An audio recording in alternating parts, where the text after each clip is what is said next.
ओम शांति। मुरली है 8 जून 2023। बाप दादा के मधुर महावाक्य।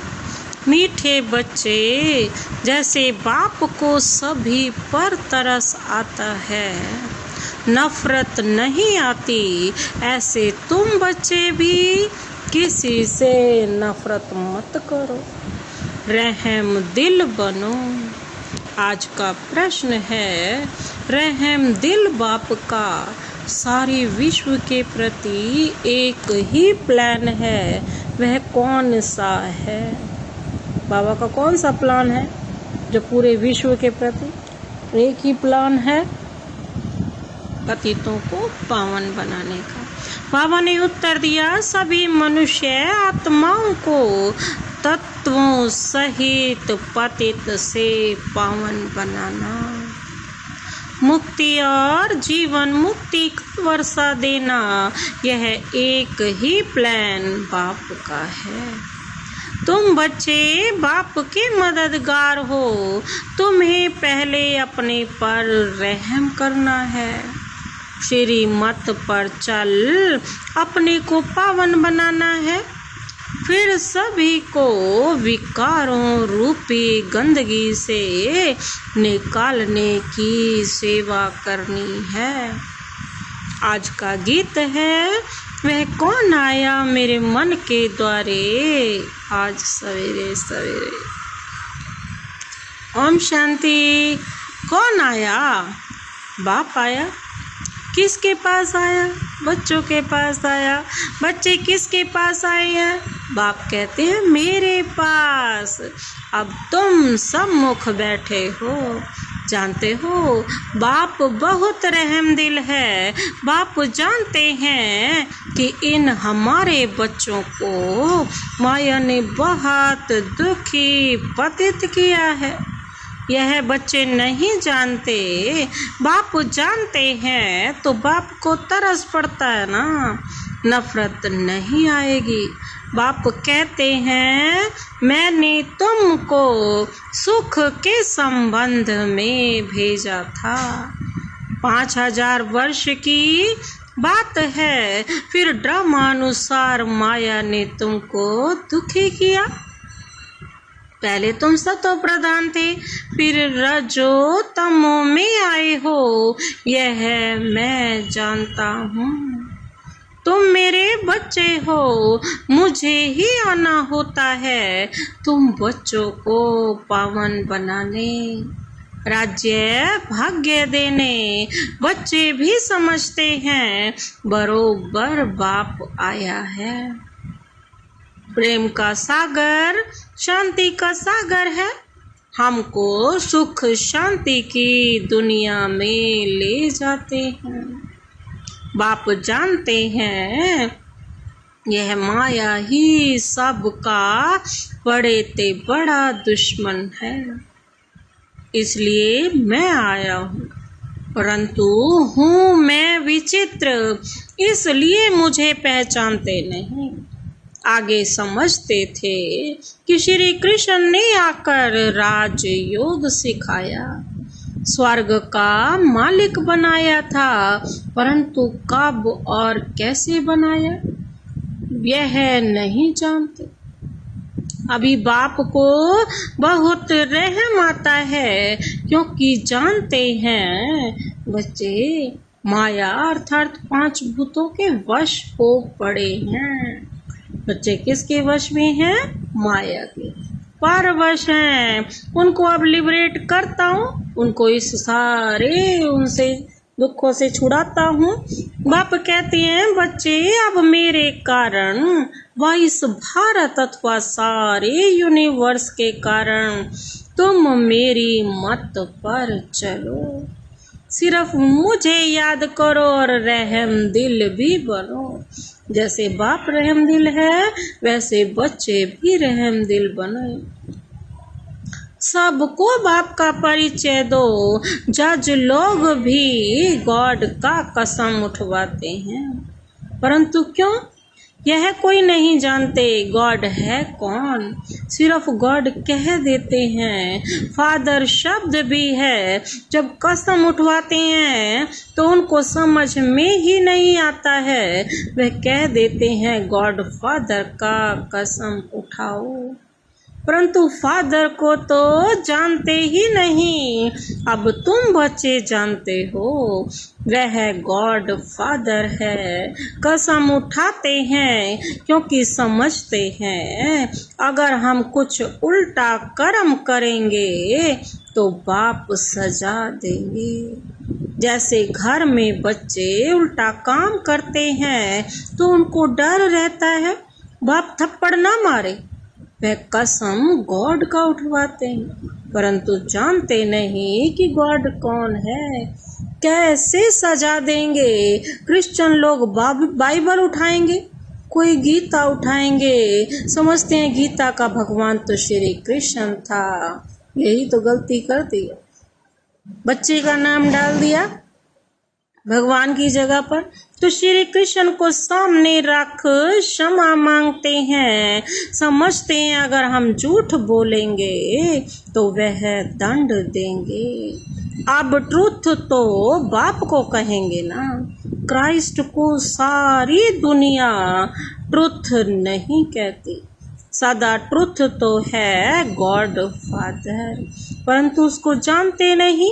जब बाप आए बच्चों को जन्म दे तब बच्चे बाप को जाने। अभी तुम बच्चे जानते हो बाबा ने अपना बनाया है, इस माता द्वारा रचा है। उनको आदि देव भी कहा जाता है, वास्तव में आदि देव भी है। अगर मम्मा को आदि देवी कहें तो उनसे बड़ी आदि देवी यह हो जाती है। यह बड़ी गुह्य बातें हैं, क्योंकि आदि देवी तो ज्यादा है ना, बाबा ने उससे ज्यादा तीखी निकली, मम्मा तो और आगे। तो इसीलिए बाबा कहते हैं यह हो जाती है आदि देवी, यह हो जाती है उनसे भी बड़ी।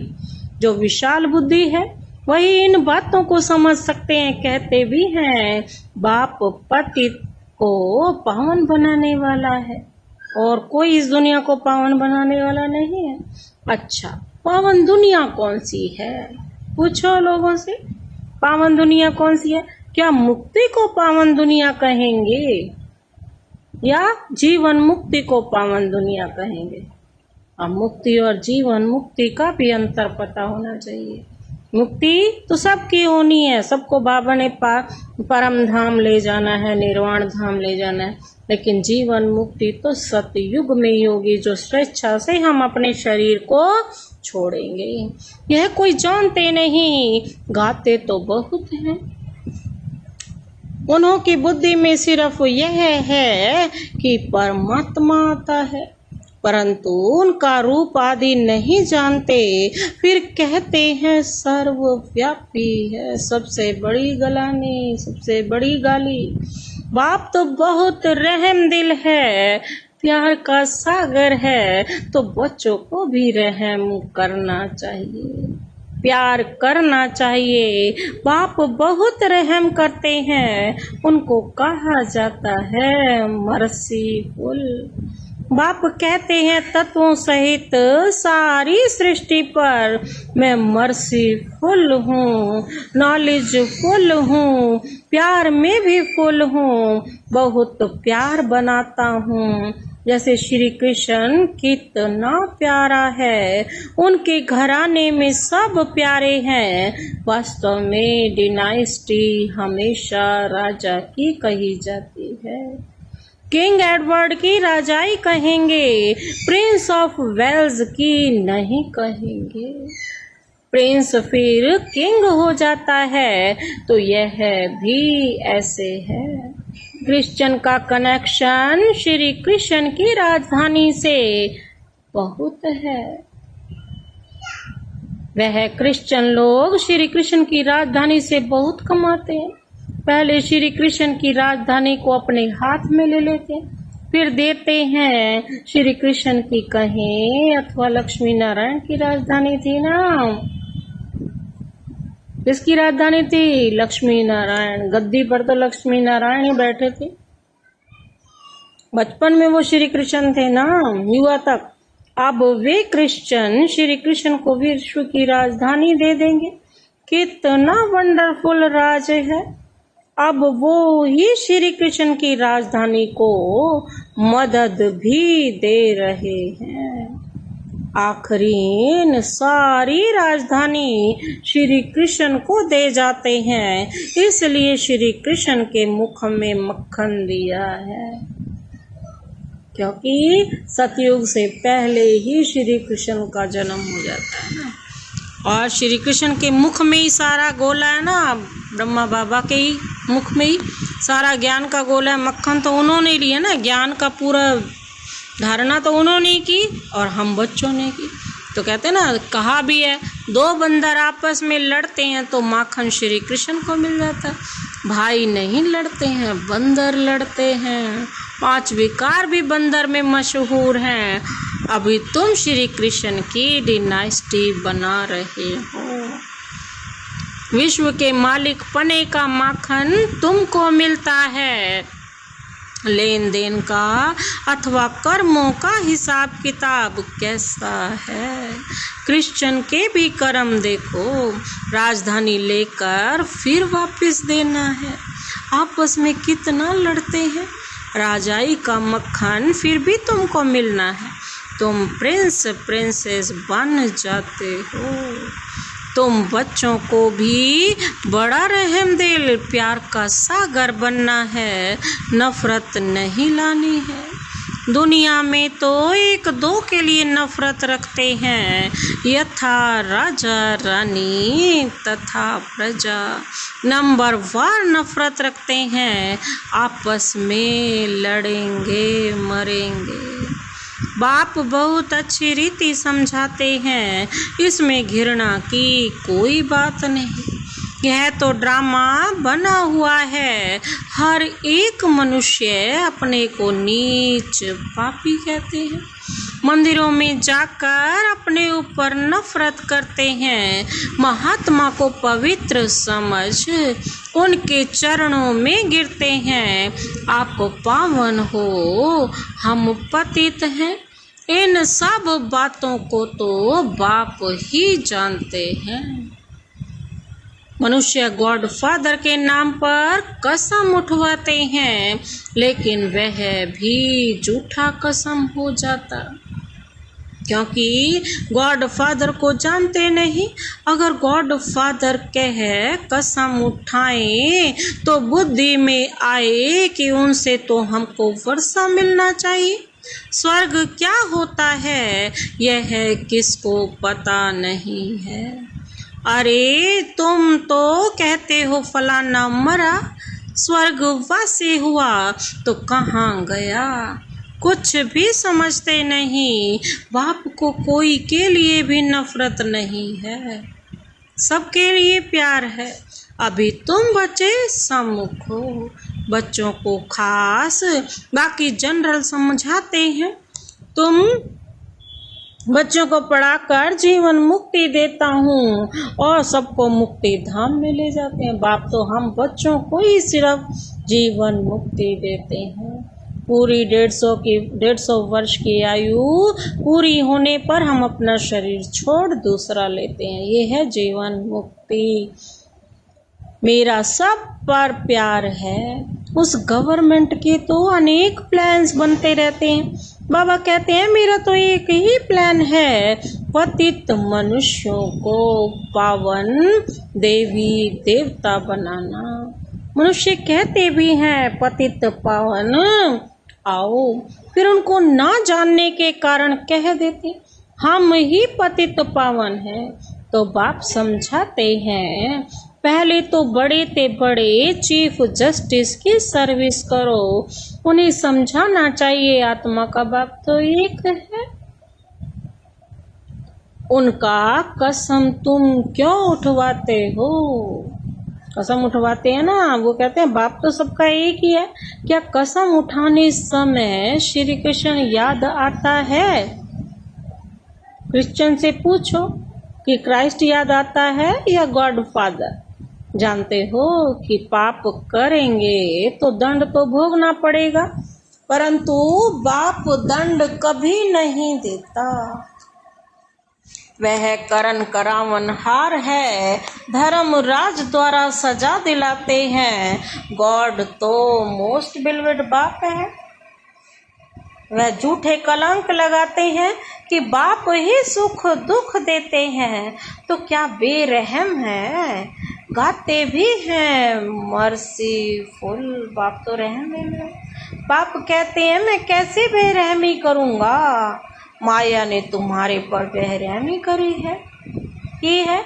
मैं तो उनसे छुड़ाता हूँ, माया ने तुमको श्रापित किया है। बाबा कहते हैं यह भी खेल है, सुख धाम को दुख धाम होना ही है। भारत ही सुख धाम था, अब दुख धाम है। बाबा फिर सुख धाम का मालिक बनाते हैं, परंतु ऐसे थोड़े ही दुख धाम का मालिक खुद ही बनाएंगे। बच्चे कहते हैं बाबा प्यार का सागर है, बाबा आपकी श्रीमत पर चल, हम अपने को पावन बनाएंगे, अपने पर रहम करेंगे। जितना टीचर से पढ़ेंगे उतना अपने पर रहम करेंगे, नहीं तो बाबा कहते हैं नापास हो पड़ेंगे। अब तुम्हारी बुद्धि में अच्छी रीति नॉलेज है, तुम जानते भी हो नॉलेजफुल मर्सीफुल पतित से पावन बनाने वाला एक ही बाप है, तो उनकी मत पर तो चलना पड़े ना।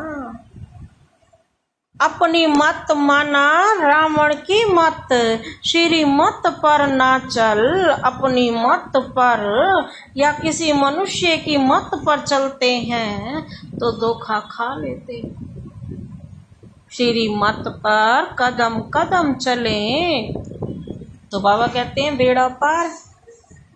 चढ़ाई बहुत ऊंची है, माया के तूफान किस्म किस्म से आते हैं, परंतु बाप को कोई पर नफरत नहीं। बच्चों को भी ऐसा बनना चाहिए, अजामिल जैसे पापी तो सभी हैं। एक गीत में भी है ना कि मैं एक छोटा सा बच्चा हूँ, जैसे कहते हैं ना कि मैं एक मास का बच्चा हूँ। पुराने बच्चे तो आपके बहुत हैं, जिनको आप पावन बना रहे हो, तो मुझ छोटे बच्चे को भी पावन बनाओ। तो कहते हैं श्री मत पर चलो तो पुराने से भी अच्छी रीति आगे जा सकते हो। लिफ्ट भी तो मिलती है, देरी से आने से तुमको शक्तियों से योगदान मिलता है। शक्तियाँ भी नंबरवार हैं, ऐसे नहीं कहा जाता है कि तुम शक्तियों से बुद्धि योग लगाओ, नहीं, शक्तियों से तुम शंख ध्वनि सुनो, बुद्धि योग बाबा से लगाना है। बाबा को याद करो तो विकर्म विनाश होंगे। ढिंडोरा पिटवाना है, यहाँ कोई अंधश्रद्धा की बात नहीं। कॉलेज में कोई अंधश्रद्धा नहीं हो सकती। यह है God fatherly university, knowledgeful God बैठ बच्चों को पढ़ाते हैं। तुम्हारी एम ऑब्जेक्ट है कि हम मनुष्य से देवता बनेंगे, वह मनुष्य से बैरिस्टर बनते हैं। तो बुद्धि योग बैरिस्टर के साथ रहता है, डॉक्टर के साथ नहीं रहता है। यह भी कॉलेज है, ना कि अंधश्रद्धा। एम ऑब्जेक्ट है, गॉड फादर हमको पढ़ाते रहते हैं। गीता में भी भगवान उवाच है, परंतु भगवान कौन है यह तो कोई नहीं जानता ना, सिर्फ कह देते हैं बच्चे का नाम है श्री कृष्ण का, जबकि गीता रची किसने? शिव बाबा ने। गीता के एक एक शब्द का अर्थ शिव बाबा ने बताया। यह गीता वाले भी नहीं जानते, यह ब्रह्मा भी कहते हैं, हम भी गीता पढ़ते थे। अभी के मनुष्य शास्त्रों को मानते नहीं। गीता को उठाने से उनकी बुद्धि चली जाती है श्री कृष्ण की तरफ। उनको सब धर्म वाले नहीं मानेंगे। गीता है सर्वशास्त्रमयी शिरोमणि, शिव बाबा की गाई हुई। गॉड फादर कहते हैं वह है स्वर्ग का रचयिता। तो बाप से तुमको स्वर्ग का वर्षा मिलना चाहिए या फादर के घर जाना है? भगवान पास जाना चाहते हैं, सब मुक्ति ही चाहते हैं। वह लोग जीवन मुक्ति से क्या जाने।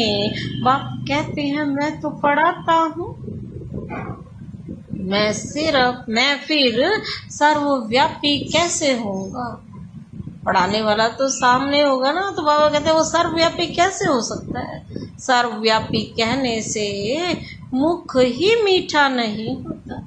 तो बच्चे यह बातें अच्छी रीति धारण करो और बहुत मीठे बनो।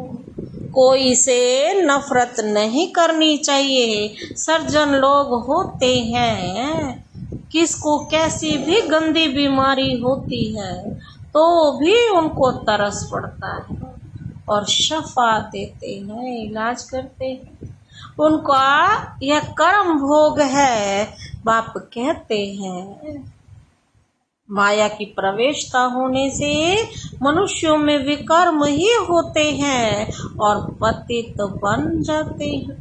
5 विकारों को खराब समझते हैं, तब तो सन्यासी भी भागते हैं। पवित्रता का मान बहुत है, यह तो समझते हो।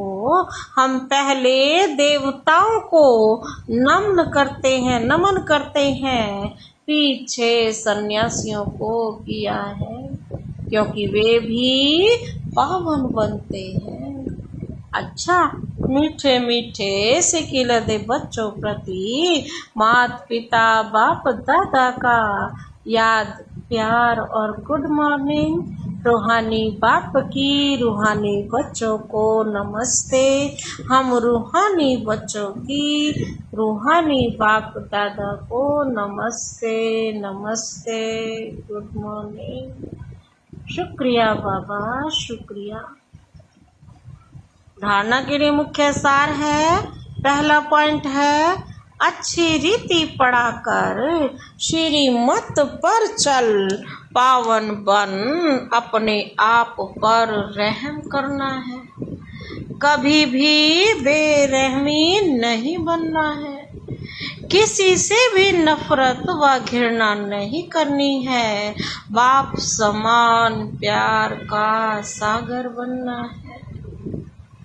आज का वरदान है सूक्ष्म शक्तियों द्वारा स्थूल कर्म इंद्रियों को संयम नियम में चलाने वाले स्वराज्य अधिकारी भव। सूक्ष्म शक्तियों द्वारा स्थूल कर्म इंद्रियों को संयम नियम में चलाने वाले स्वराज्य अधिकारी भव। स्पष्टीकरण है, सबसे पहले अपनी सूक्ष्म शक्तियों की रिजल्ट को चेक करो। जो विशेष मन बुद्धि और संस्कारों पर पूरा कंट्रोल रखते हैं उन्हें ही स्वराज्य अधिकारी कहा जाता है। यह सूक्ष्म शक्तियां ही स्थूल कर्म इंद्रियों को संयम और नियम में चला सकती है। जो अपनी सूक्ष्म शक्तियों को हैंडल कर लेते हैं वह दूसरों को भी हैंडल कर सकते हैं। स्वयं के ऊपर कंट्रोलिंग और रूलिंग पावर सर्व के लिए यथार्थ है। यथार्थ हैंडलिंग पावर बन जाती है।